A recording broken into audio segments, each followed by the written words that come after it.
চট্টগ্রামের পতেঙ্গায় নিয়ন্ত্রণ হারিয়ে পুকুরে পড়ে গেছে একটি লরি, আর নিচে চাপা পড়ে আহত হয়েছেন ৩ জন। নিখোঁজ রয়েছেন এক শিশু। রাত ৯টার দিকে এই ঘটনা ঘটে শাহ আমানত বিমানবন্দর সংলগ্ন বাটারফ্লাই পার্কের সামনে।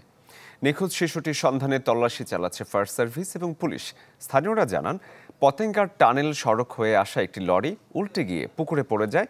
ফুটপাত দিয়ে হেঁটে যাবার সময় ২ শিশুসহ ৪ জন এই ঘটনায় চাপা পড়ে। স্থানীয়রা ৩ জনকে আহত অবস্থায় উদ্ধার করলেও এক শিশুকে তাৎক্ষণিকভাবে খুঁজে পাওয়া যায়নি বলে তারা দাবি করছেন।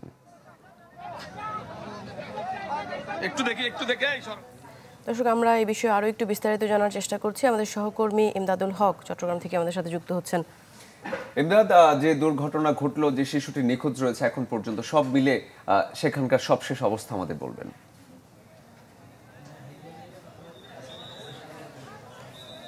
শরীফ, আমি এখানে এসে স্থানীয়দের সাথে কথা বলে যেটি জানতে পেরেছি যে আসলে যারা আসলে পড়ে গিয়েছেন এই লরির সাথে পুকুরে, তারা আসলে একই পরিবারের এবং সেখানে মা তার ভাই এবং তার 2 সন্তান আছেন।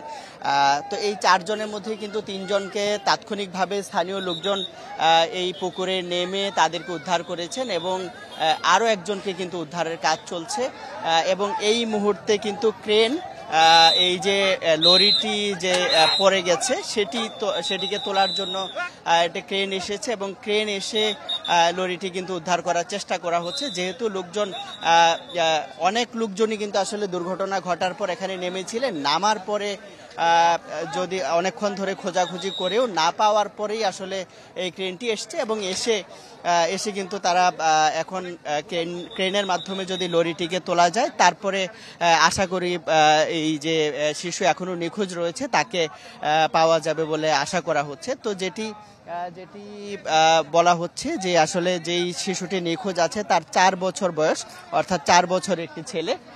তো এই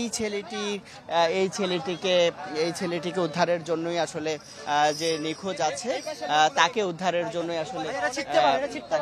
জন্যই চেষ্টা করা হচ্ছে। তো আমরাও অপেক্ষায় আছি যে এখানে উদ্ধার কার্যক্রম সেটি চলছে। তো আসলে যেটি বলা হচ্ছে যে এই লরিটি এই জায়গাটির কিছুক্ষণ আগেই কিন্তু আরেকটি রিকশাকে ধাক্কা দিয়ে তারপরে এখানে এসে পড়েছে। তো আমি একটু ওই সময় ঘটনাস্থলে ছিলেন, তার কাছ থেকে একটু সংক্ষেপে জানার চেষ্টা করব যে আপনি তো ঘটনাস্থলে ছিলেন, কি দেখেছেন আসলে খুব সংক্ষেপে? এখানে আনুমানিক 8:30টার সময়, রাত 8:30টায় এই ট্রলি গাড়িটি পিছনে একটি রিক্সাকে চাপা দিয়ে পালানোর সময় এখানে এয়ারপোর্ট মোড়ে টার্নিং নেওয়ার সময় পথচারী ওই সময় চলাচল, একই পরিবারের 5 জন ছিল, তাদেরকে নিয়ে পুকুরে যে বাটারফ্লাই যে পুকুরটি রয়েছে সেখানে নিমজ্জিত হয়েছে। পরবর্তীতে আমরা ঘটনাস্থলে উপস্থিত ছিলাম, আমাদের সাথে যারা ছিল তাদেরকে নিয়ে আমরা তাৎক্ষণিক 4 জনকে উদ্ধার করি। ছোট একটি বাচ্চাকে পাওয়া যায়নি, উদ্ধার করে আমরা হাসপাতালে পাঠিয়েছি 4 জনকে। বাচ্চাটিকে আমরা এলাকাবাসী, পরবর্তী ফায়ার সার্ভিসের টিম এসে অনেক খোঁজাখুঁজি করেছি, আমরা পাইনি। এখন রেকার এসেছে। অনেক ধন্যবাদ। শুনছিলেন শরীফ যে এই বাচ্চাটিকে খোঁজা এবং যে নিখোঁজ আছে এখন তাকে উদ্ধারের জন্য আসলে চেষ্টা চলছে। তো আসলে রেকার যেহেতু এসছে, আশা করছি যে তাকে খুঁজে পাওয়া যাবে। তবে এটি আশঙ্কা করাই যাচ্ছে যে যেহেতু এতক্ষণ পর্যন্ত বাচ্চাটি কোনো হদিস নেই, সেক্ষেত্রে হয়তো বা তাকে উদ্ধার করা গেলেও জীবিত অবস্থায় যে উদ্ধার করা যাবে না সেটি অনেকটাই নিশ্চিত, সেই শঙ্কার কথাই কিন্তু আসলে বলা হচ্ছে। ধন্যবাদ আপনাকে আমাদের সাথে যুক্ত হওয়ার জন্য। আমরা পরবর্তী আপডেটের জন্য আবারও ফিরে আসবো আপনার কাছে। দর্শক, ইমদাদ যেমনটি জানাচ্ছিলেন যে শিশুটি আসলে নিখোঁজ হয়েছে তার বিষয়ে কি সিদ্ধান্ত বা কি হতে পারে সেটা এখনই বলা যাচ্ছে না। আমরা অপেক্ষায় আছি, কি আপডেট হয় আমরা আপনাদেরকে জানানোর চেষ্টা করব পরের সংবাদে।